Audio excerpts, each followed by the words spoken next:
untuk mempersingkat waktu, dimohon kesediaan Ibu Kepala Sekolah untuk memberikan sambutan pada Ibu kami persilakan. Bismillahirrahmanirrahim. Assalamualaikum warahmatullahi wabarakatuh. Waalaikumsalam warahmatullahi wabarakatuh. Yang terhormat Bapak, Ibu, teman-teman sejawat guru yang sudah sempat meluangkan waktunya hadir di tempat ini dalam kegiatan aksi nyata CGP Angkatan 9 tahun 2023 di SDN 30 dan Belas. Pertama-tama selaku hamba yang beriman pada kita mengerjakan puji syukur kehadiran Allah SWT, Tuhan yang Maha Esa, karena atas permohonannya mereka kembali dapat berkumpul di tempat ini demi menunaikan kewajiban kita sebagai seorang ahli sejarah. Selawat serta salam kami kita aturkan kepada junjungan kita Nabiullah Muhammad SAW beserta kepada seluruh sahabat, keluarga, hingga pengikutnya sampai yang ada nanti. Adapun penyampaian saya pada kesempatan kali ini cuma mau memberikan motivasi saja kepada teman-teman bahwa yang mana kegiatan CGP ini sangat bermanfaat buat kita. Oleh itu saya sebagai kepala sekolah ingin memberikan motivasi atau dorongan kepada teman-teman untuk mengikuti kegiatan ini. Kemudian Bapak Ibu, saya juga mengucapkan terima kasih kepada teman-teman guru yang sudah meluangkan waktunya datang di tempat ini demi memenuhi kegiatan kita pada siang hari ini. Jadi mungkin Bapak Ibu sudah menyita waktunya di sekolahnya. Jadi dari kami dari SDN 13 minta maaf kepada Bapak Ibu ketika kegiatan di sekolahnya sudah tidak terlaksana lagi dengan seperti biasa. Mungkin itu saja penyampaiannya karena mengingat waktu. Jadi demikian, terima kasih. Assalamualaikum warahmatullahi wabarakatuh.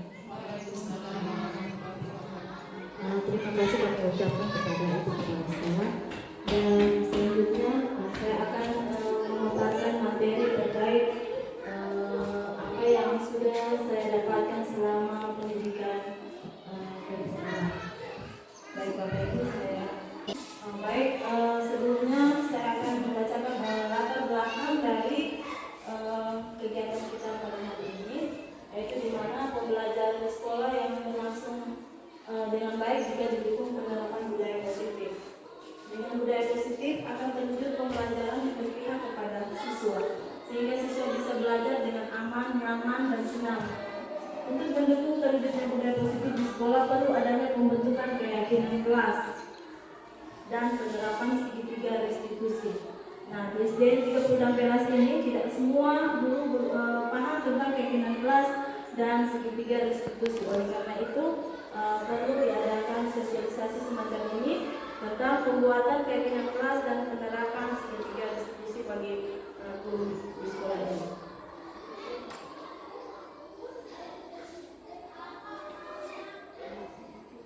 Selanjutnya tujuan diadakan pertemuan kita pada hari ini yaitu guru mendapatkan pemahaman mengenai keyakinan kelas dan segitiga restitusi sehingga bisa diterapkan di sekolah untuk mendukung terwujudnya budaya positif. Tolak ukur pada kegiatan ini yaitu guru dapat memahami konsep pembuatan keyakinan kelas dan penerapan segitiga restitusi. Dan boleh juga nanti sebentar kalau sudah melaksanakan keyakinan kelas itu boleh dibuat dalam bentuk poster atau yang menarik dipajang di kelas masing-masing. Kemudian guru bisa juga menerapkan segitiga restitusi saat menangani masalah murid.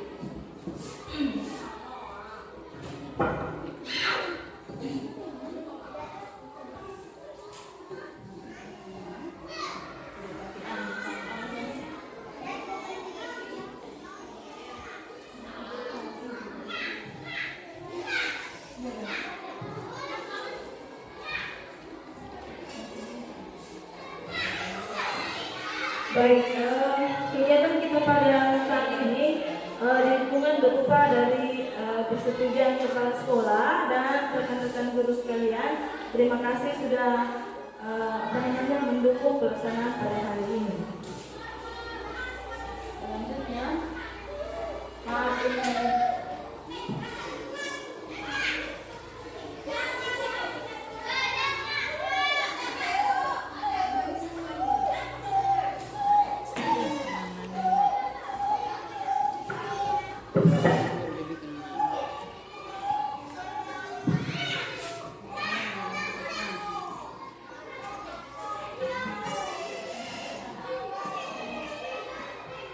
baik Bapak Ibu, kita mulai dari yang disebut budaya positif.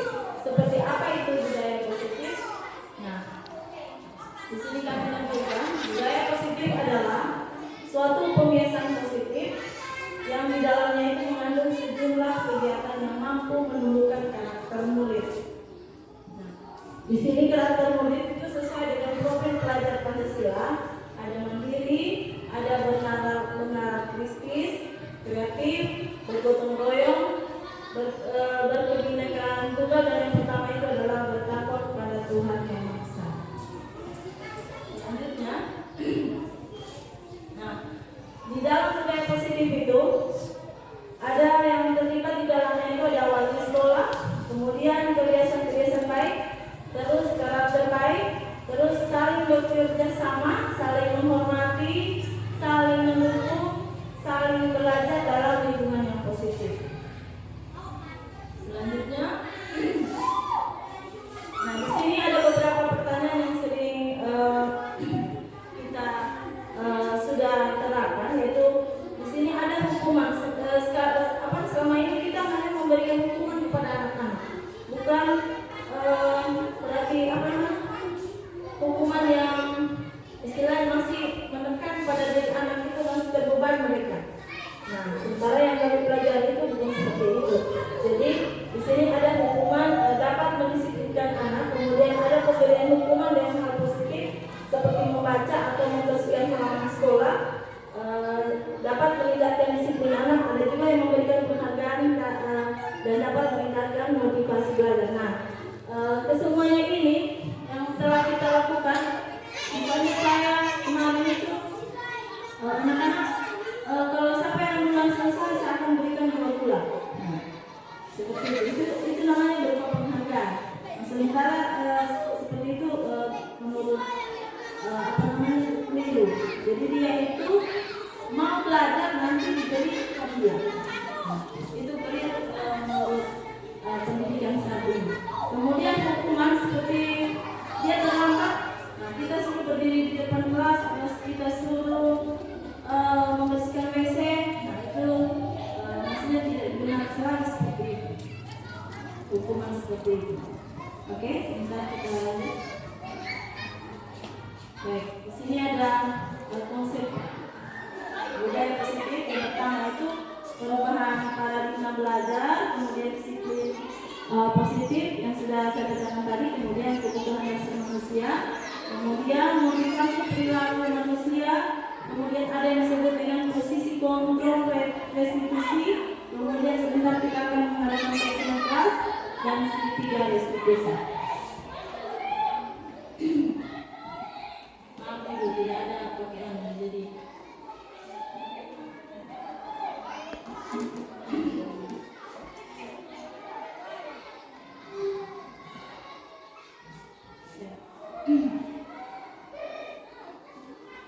Nah, di sini ada pembelajaran paradigma yang sudah disebut tadi, yaitu sesuai dengan profil pelajar Pancasila, di mana dirancang berdasarkan belajar prinsip pembelajaran yang terdiferensiasi, sehingga setiap siswa belajar sesuai dengan kebutuhan dari tahapan perkembangan anak. Misalnya anak kelas 1 tidak mungkin kita suruh belajar menganalisis atau mengevaluasi, sementara mereka itu hanya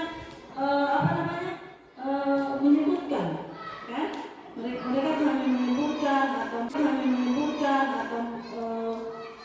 membuat sesuatu. Tidak bisa kita suruh menganalisis karena tidak sesuai dengan tingkatan usia mereka. Baik.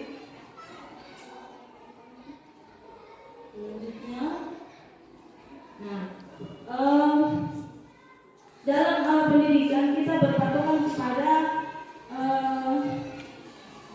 teori-teori Ki Hajar Dewantara, di mana menurut Ki Hajar Dewantara itu pendidikan adalah memberi tuntunan terhadap segala kekuatan kodrat dan dimiliki anak agar bisa mencapai keselamatan dan kebahagiaan yang setinggi-tingginya.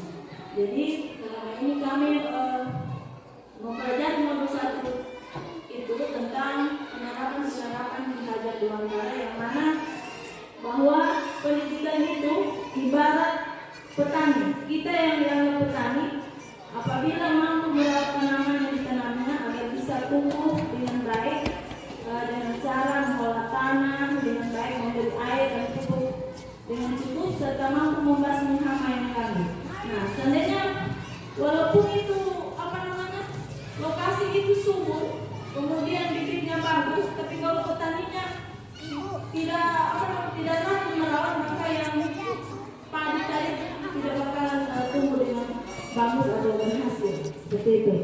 Jadi sebagai seorang guru, kita lah pemegang tongkat untuk anak-anak. Walaupun mereka itu karakternya buruk atau sekalipun bagaimana, itu guru yang memegang kendali.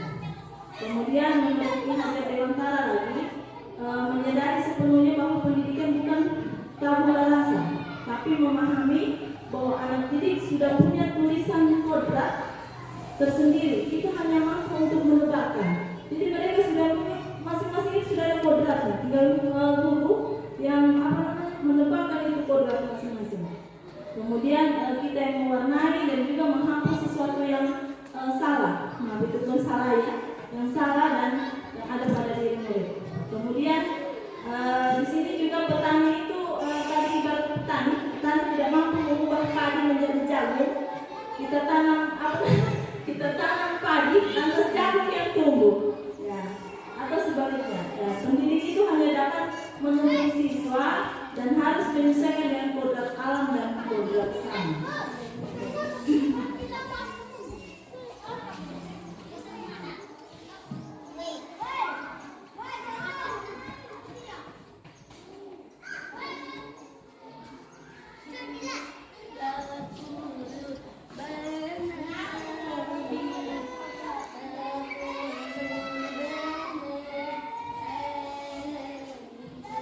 Baik, di sini ada beberapa perubahan paradigma, yaitu teori kontrol atau teori pilihan, di mana ada disebut dengan siapa sesungguhnya itu yang memiliki kontrol. Nah, di sini ada stimulus respon dan ada teori kontrol. Nah, stimulus respon misalnya itu realitas kebutuhan atau kita semua. Kemudian teori kontrolnya itu kebutuhannya kita itu ada yang berbeda. Kemudian kalau semua orang melihat hal yang sama, setiap orang itu bisa memiliki gambaran yang berbeda. Sini ada perbedaan. Kemudian stimulus respon kita mencoba mengubah orang agar berpandangan sama seperti kita. Sebenarnya kita tidak boleh memaksakan kehendak kita, ya. Dan sebaliknya kalau teori kontrol itu kita berusaha memahami pandangan orang lain tentang dunia. Artinya kita tidak boleh memaksakan kehendak kita supaya orang lain itu seperti yang kita mau. Kemudian orang lain bisa mengontrol saya, kemudian hanya Anda yang bisa mengontrol. Maksudnya diri kita sendiri yang bisa mengontrol diri kita. Oke, kemudian pemaksaan ada pada saat rujukan atau gagal. Kemudian di sini adanya kolaborasi dan konsekuensi menciptakan pilihan tunggal. Seperti itu perbedaan antara stimulus respon dan teori kontrol. Sebentar kita akan belajar teori kontrol. Bapak Ibu. Nah, sekarang kita masuk ke disiplin positif. Bagaimana tadi disiplin positif? Nah, kebanyakan orang itu mengaitkan disiplin dengan tata tertib. Nah, seperti kita bacakan di atas ini tata tertib, ya, dan kepatuhan pada aturan. Nah, dalam budaya kita, makna kata disiplin itu dimaknai menjadi sesuatu yang dilakukan seseorang pada orang lain untuk mendapatkan kepatuhan. Kita cenderung menghubungkan kata disiplin dengan yang ketidaknyamanan. Misalnya gini, siswa dilarang membuang sampah sembarangan. Nah, itu kata-kata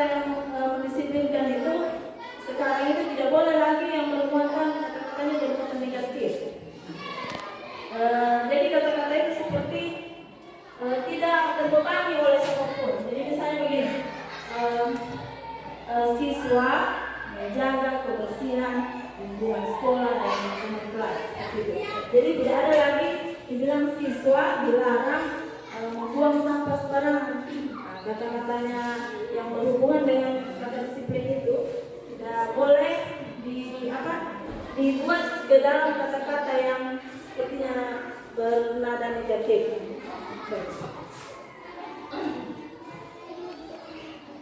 Ada lagi disiplin menurut Mangke Hajar Dewantara, di mana ada kemerdekaan, disitulah harus ada disiplin yang kuat.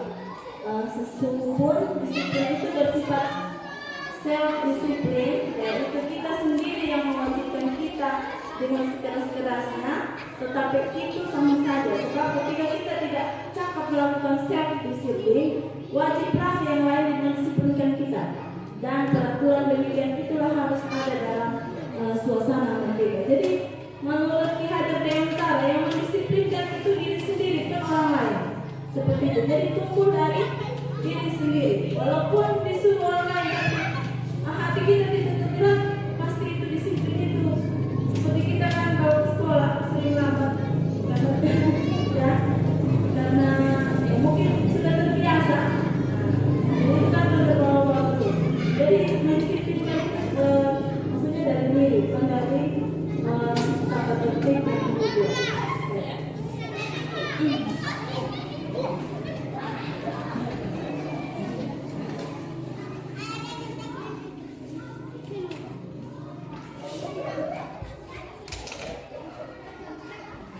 Di sini kita masuk kepada nilai-nilai kebajikan. Yang bagaimana itu nilai-nilai kebajikan? Tentu adalah nilai-nilai yang baik-baik. Nah, sebagai pendidik tujuan kita adalah menciptakan anak-anak yang memiliki disiplin tinggi sehingga mereka dapat berperilaku dengan mengacu kepada nilai-nilai kebajikan. Nah, nilai kebajikan itu terletak kepada profil pelajar Pancasila, di mana ada 6 di situ, yaitu bergotong royong, mandiri, bernalar kritis, kreatif, dan yang pertama itu bertakwa kepada Tuhan Yang Maha Esa dan berkebinekaan global.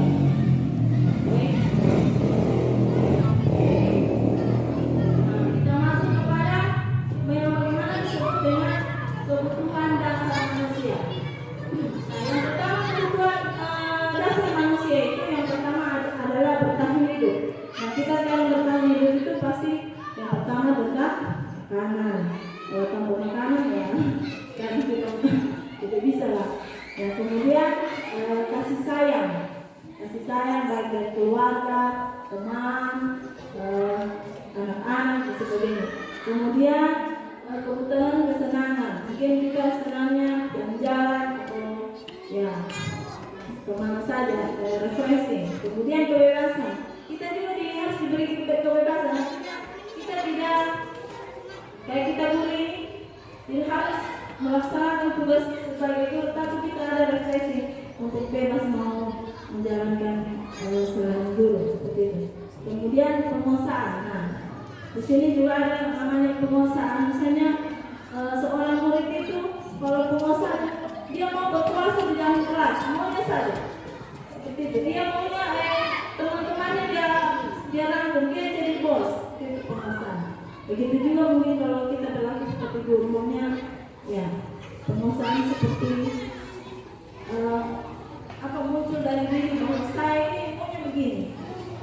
Baik Ibu, kita lanjut.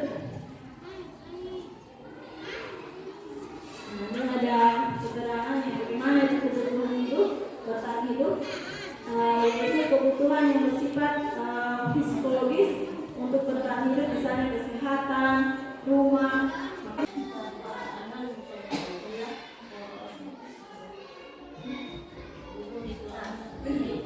Baik Bapak Ibu, di sini ada beberapa contoh tentang hukuman atau konsekuensinya seperti apa.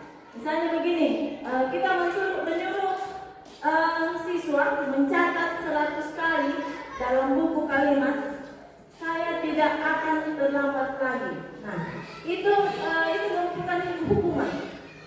Itu merupakan hukuman, ya. Kemudian lari menyelidik lapangan basket 2 kali karena terlambat merupakan hukuman. Nah, seandainya kita ini sedang olahraga, kemudian dia terlambat, tidak apa-apa kita hukum dia karena dia teman-temannya tadi sudah melakukan putaran sebanyak 2 kali karena dia terlambat. Nah, dia disuruh juga mengikuti memutar berlari seperti temannya lakukan.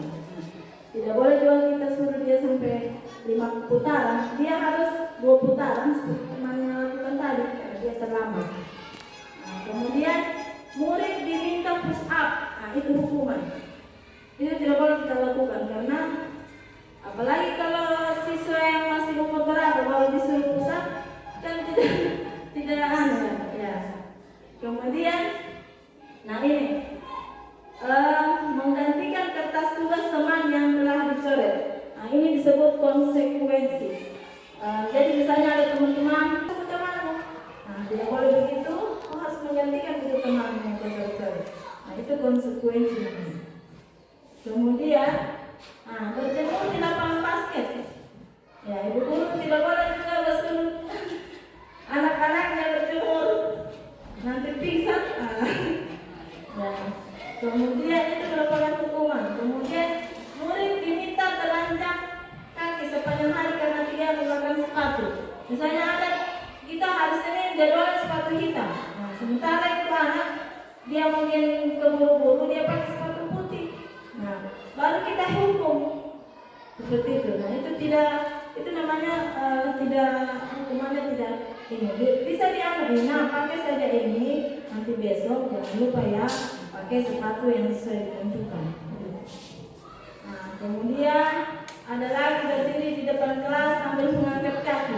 Nah ini masih hukuman zaman kolonial yang disuruh berdiri. Kemudian membersihkan tumpahan air di meja tulis karena tersenggol pada saat belajar. Nah biasa kita ibu guru ada botol aqua tidak kuat tutupnya ya, karena senggol itu harus dia lap. Karena itu konsekuensinya karena dia sudah menumpahkan botol minuman.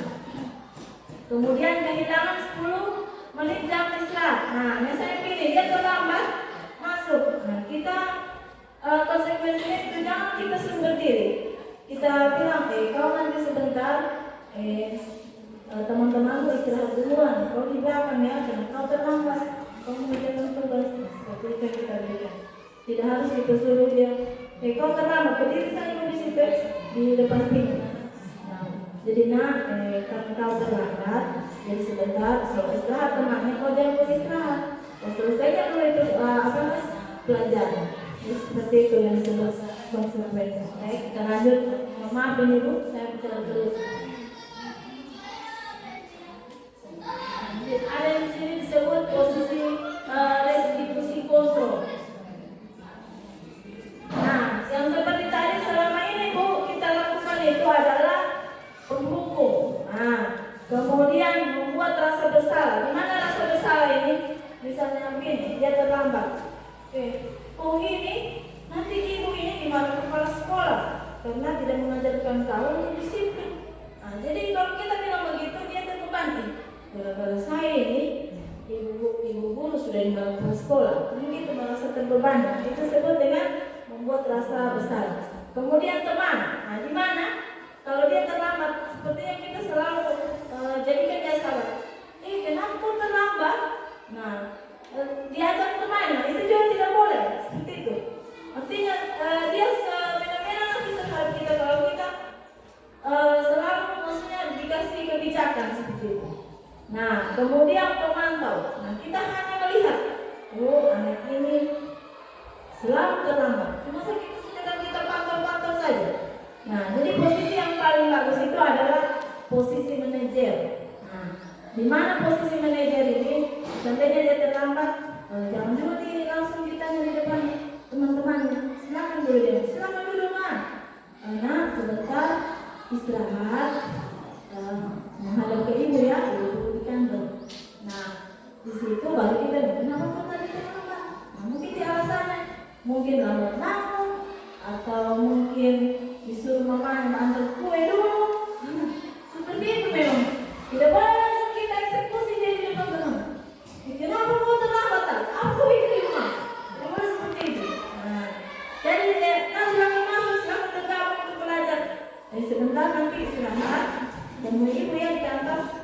baru tanya, terlambat kenapa? Alasannya kenapa?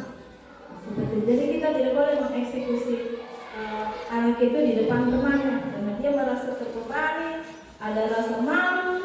Nah, kalau dia sudah malu, mungkin dia berbuat sesuatu yang tidak kita inginkan. Dia pulang ke rumah minum racun dan sudah malu di depan di depan dengan murid-murid lebih dalam lagi. Guru-guru yang mendapatkan posisi penghukum akan berkata begini, patuhi aturan saya, awas. Nah, itu penghukum. Kamu salah dan saya salah. Nah, jadi itu bahasa-bahasa yang aneh, yang sedikit menekan psikolognya anak. Ya. Kemudian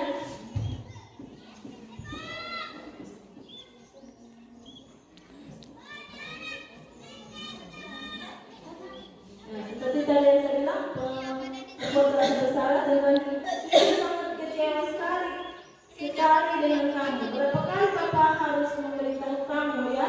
Gimana coba kalau kamu ya? Gimana coba kalau orang tua kamu tahu kalau kamu berbuat seperti ini? Nah, jadi kalau kita bilang begitu, dia takut dengan orang tuanya. Yang jangan ikut guru ini nanti. Tahu dia orang tua aku saya begini. Akhirnya pulang takut dulu. Aku bilang dimarah. Saya punya orang tua yang apa di sekolah. Saya yang tidak disiplin. Nah, jadi dia mungkin kalau ke rumah itu takut pulang. Akhirnya singgah di tempat di rumah teman. Karena takut pulang, kalau ibu guru nanti telepon, saya punya orang tua, saya tidak disiplin. Lanjut ke ibu.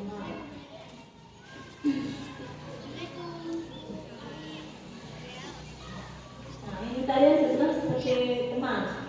Nah, ini ada jawaban, ayo bantulah dari bapak ya.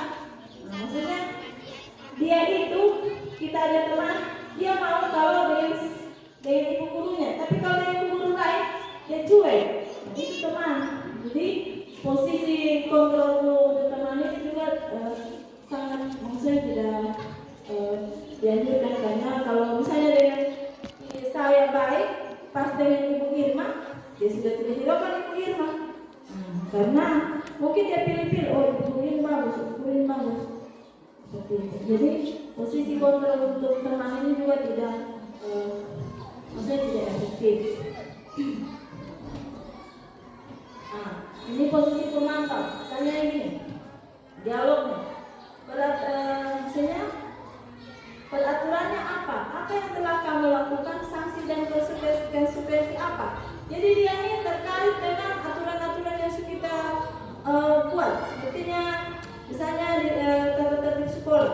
Nah, kita sebagai guru cuma memantau, oh ini dia ini melanggar aturan sekolah. Cuma sekedar begitu, ya.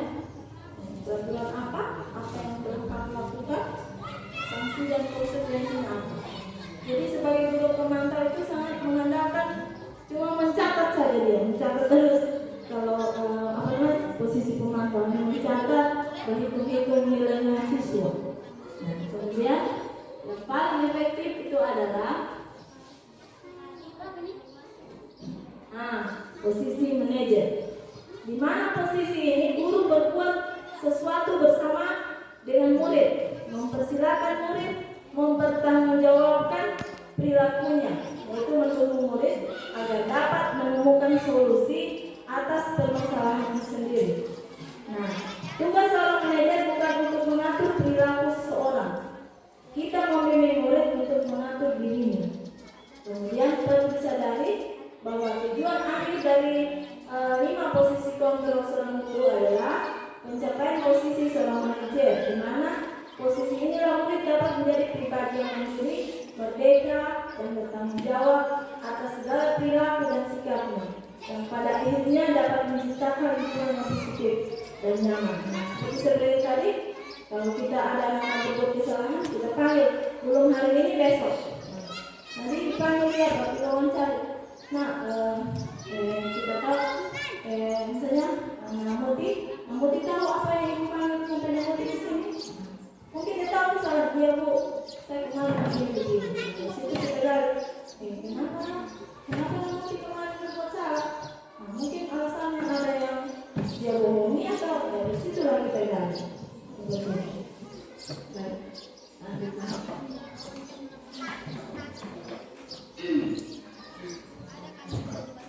sekarang itu tadi posisi dari posisi kontrol. Kemudian kita masuk ke keinginan kelas. Nah, sebentar kita akan praktek membuat keinginan kelas. Nanti ibu atau bapak guru masing-masing membuat di kelasnya masing-masing. Nah, apa itu keinginan kelas? Nah, keinginan kelas itu sesuatu yang disepakati atau bersama yang berasal dari penyatuan pikiran murid untuk menjadi nilai-nilai kebajikan untuk diterungkan di kelas. Nah, keinginan kelas salah satunya disiplin positif yang bisa diterapkan dalam membangun budaya positif di sekolah. Sebentar kita contoh keinginan kelas pada posisi ketiga. Baik, pembentukan keinginan kelas ini bersifat lebih abstrak daripada peraturan, lebih rinci dan konkret. Keinginan kelas berupa pertanyaan-pertanyaan universal. Pernyataan keinginan kelas senantiasa dibuat dalam bentuk positif. Nah, seperti saya bilang tadi, kalau membuat aturan itu tidak boleh kata-kata yang positif seperti ini. Dilarang membuang sampah sembarangan. Kata-kata yang bernuansa negatif itu dilarang, tidak boleh, atau apa lagi? Kata-kata negatif. Jadi misalnya seperti ini. Siswa apa namanya? Ya, tidak boleh kata jangan, tidak kata jangan, tidak kata dilarang. Misalnya siswa saling menghormati guru dan teman. Nah, kemudian siswa menjaga kebersihan lingkungan kelas dan sekolah. Nah, seperti itu bahasanya. Dari keinginan kelas itu tidak perlu banyak-banyak supaya tidak ditetapkan 5 atau 6 saja dalam setiap kelas. Nah, sebentar kita praktekkan. Oke. Kemudian, nah ini keinginan kelas sebenarnya tidak terlalu banyak. Nah, sehingga mudah diingat dan dipahami oleh semua warga sekolah. Jadi sudah ditempel di situ. Jadi misalnya dia ada yang bolos, kita panggil. Nah, masih ingatkah keinginan kelas yang kita buat? Iya Bu Guru, bahwa kalau dalam saat pembelajaran kita harus aktif, berarti dia tidak boleh bolos. Nah, begitu. Jadi kalau bolos konsekuensinya apa? Nah, dia lebih ke sendiri. Ibu, kalau bolos konsekuensinya kami mengerjakan tugas, mungkin dikasih tugas halaman sekian diberikan. Nah, seperti itu. Jadi dibuat keinginan kelas dan dibuat konsekuensinya. Artinya kesepakatan dalam kelas. Jadi apabila dia melanggar, maka dia buat itu kesalahannya dia tutupi dengan konsekuensi yang kita sepakati. Kemudian semua warga kelas nanti ikut berkontribusi dalam pemilihan. Semua harus menyampaikan pendapatnya. Bersedia meninjau kembali waktu dari waktu. Tidak bisa dirubah-rubah. Misalnya semester 1 5, semester 2 mungkin ada lagi ditambah lagi. Jalan.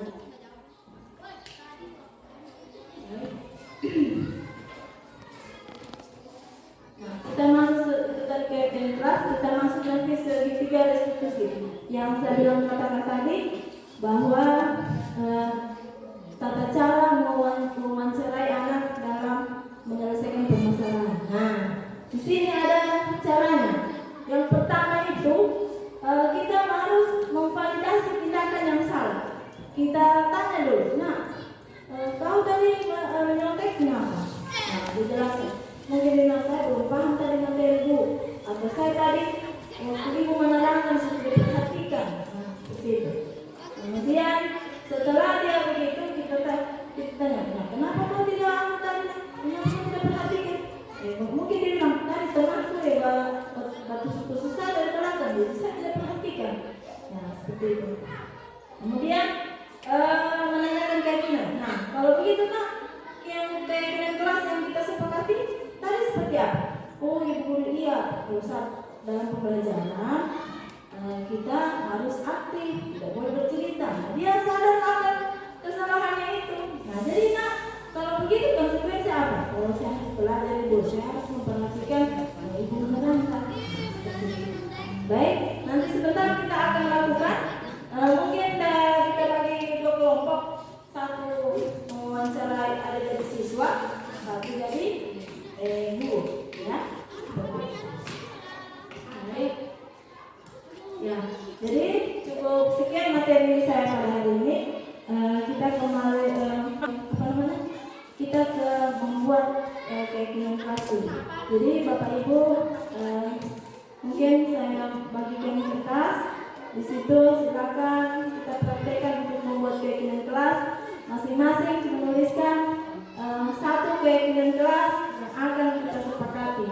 Nanti sebentar Ibu praktekkan di kelas itu masing-masing. Baik, saya akan membagikan kertasnya.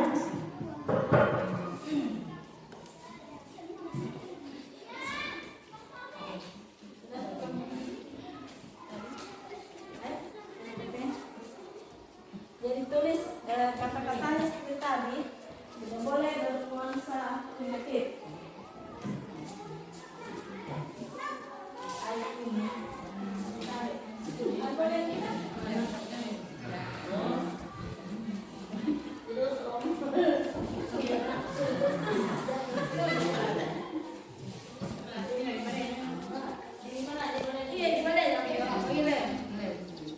Jadi nanti sebentar Bu ditempel di sini. Lalu kita anukan satukan mana kira-kira yang menjadi keyakinan kelas. Masih ampun. Warna apa?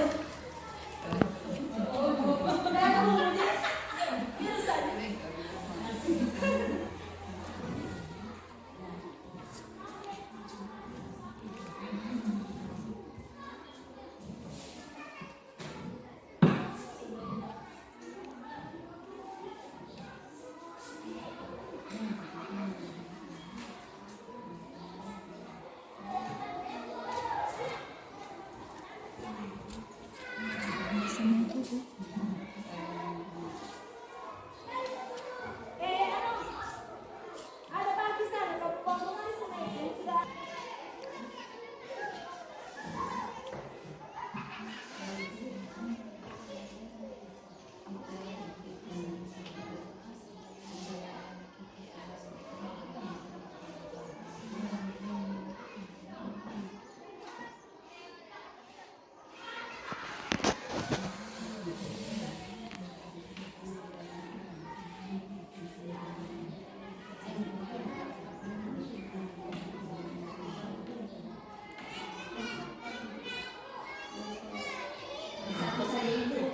Yes, tolong satu nanti yang disepakati. Ya. Iya, yang berdiri. Iya.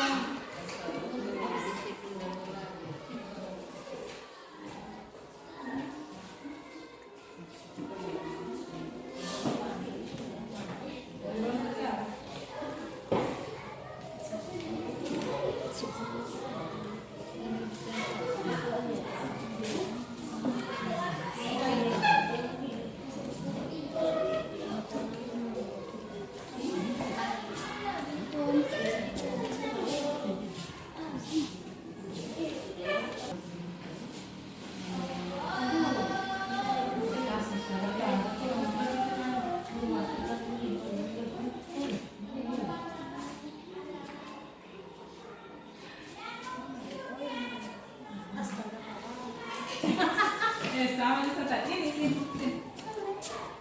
Sama di tadi.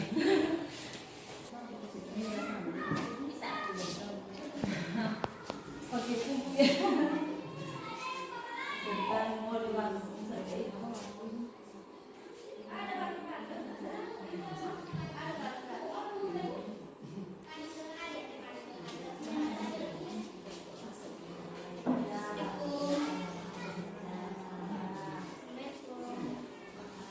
Dibagi nah, dibagi. Baik. Kita sudah tuliskan di sini menjaga etika dan sopan santun. Gimana Ibu? Menjaga etika dan sopan santun. Kemudian belajarlah dengan tertib dan sopan. Jadi nanti ini dibuat diringkas sehingga padat atau ya. Kemudian kita menjaga lingkungan sekolah dan kelas agar tetap bersih karena kebersihan sebagian dari iman. Kemudian bertanggung jawab sesama teman. Kemudian siswa menjaga kebersihan dalam kelas, siswa saling menyayangi, siswa dengan dalam pembelajaran harus aktif. Oke, siswa selalu menjaga kerapian dalam kelas dan guru saling menghormati, mengerjakan tugas tepat waktu, berdoa sebelum memulai. Sekiranya bagus semua ini, ya. Jadi ada beberapa yang perlu disatukan, misalnya menjaga kebersihan lingkungan satu, menjadi beberapa ini. Berarti kita pertama apa ini? Saling menghargai, murid dan guru saling menghormati. Setuju itu yang pertama. Gimana Bapak Ibu? Murid dan guru saling menghormati. Ya? Memang itu. Iya. Ya, supaya maksudnya mereka menghargai guru juga. Iya. Tapi maksudnya etika berarti semua ya. Dengan kelas. Gimana Ibu? Ya, Ibu. Satu.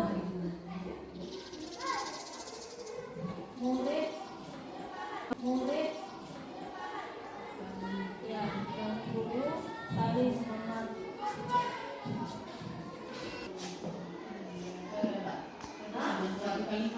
Iya.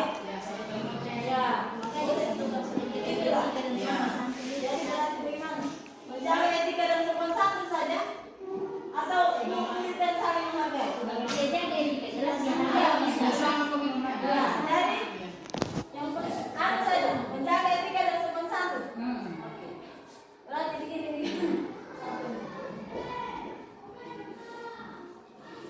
otomatis kalau Ya. dia etika Sudah terjadi toh? Dan sopan santun. Kemudian yang kedua, belajar dengan tertib dan sopan, bertanggung jawab. disiplin dulu, disiplin. Disiplin. Ini murid disiplin dalam belajar. Ya?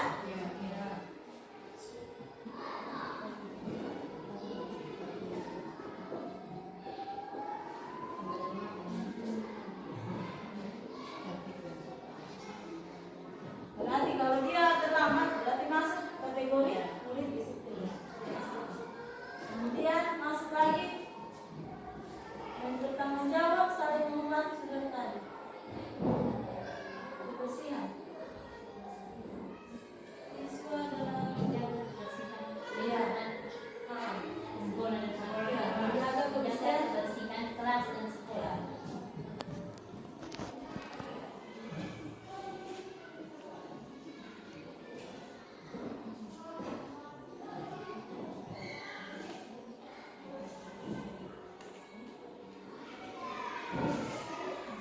Empat, mengerjakan tugas tepat waktu. Berdoa. Oh ini ada berdoa sebelum Nah, mulai. itu yang penting. Itu sebenarnya poin anu. Yang pertama Ya. itu pertama Itu yang pertama, pertama ya? ya. Pertama itu. Hati itu berdoa. Berdoa sebelum dan sesudah belajar.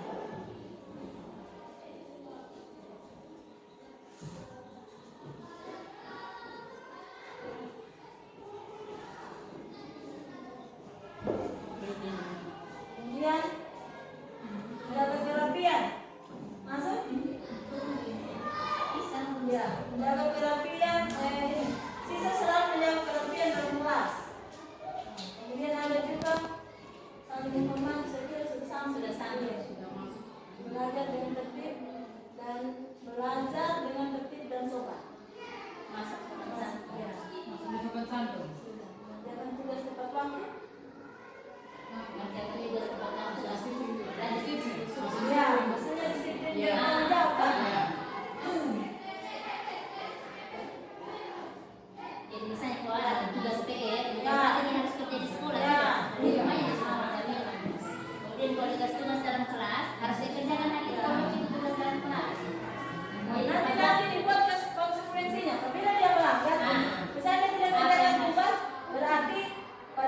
istirahat, dia kerjakan dengan tugas, dia selesai, dia istirahat.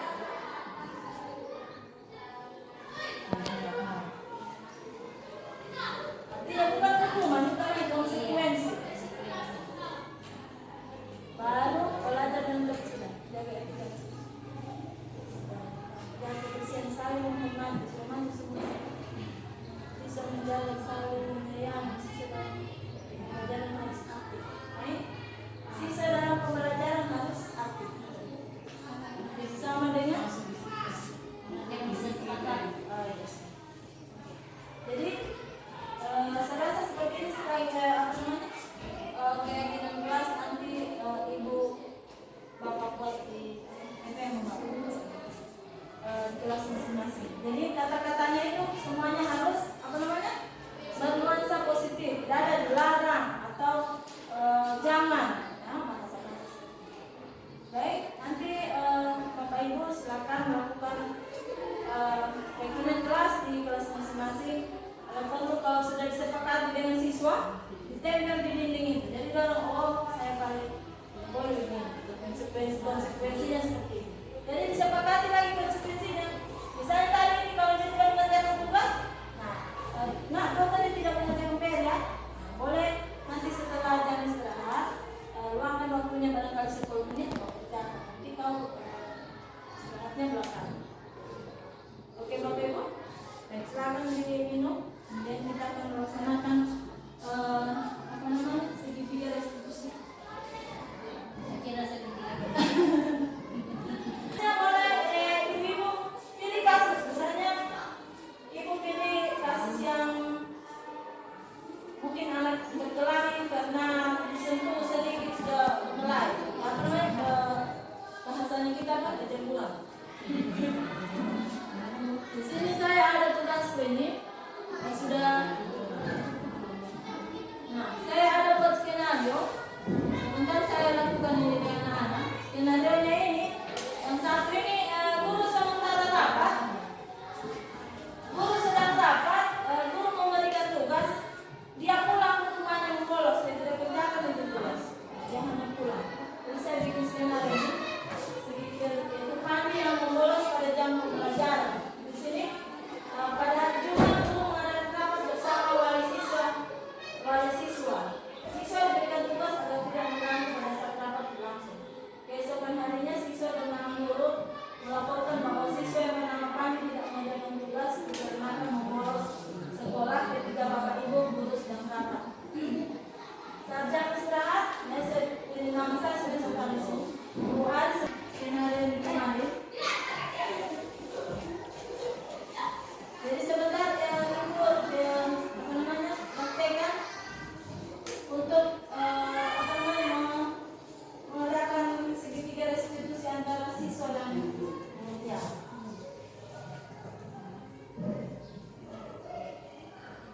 Ini pendekatannya.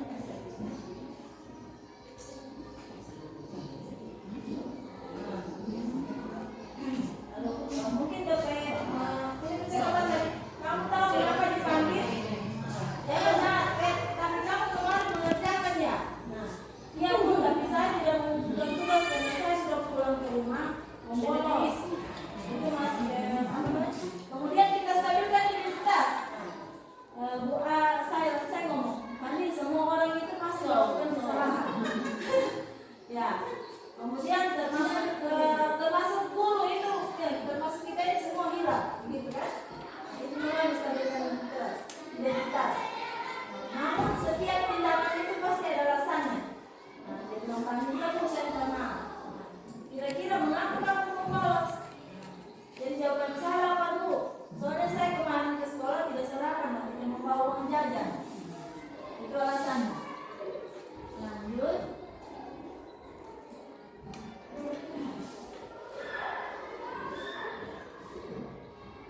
Saya bilang, oh ya Napandi, kalau ke sekolah sarapan dulu, biar nanti Napandi konsentrasi dalam belajar. Nanti dan tidak pulang ke rumah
sesuai dengan keyakinan kelas.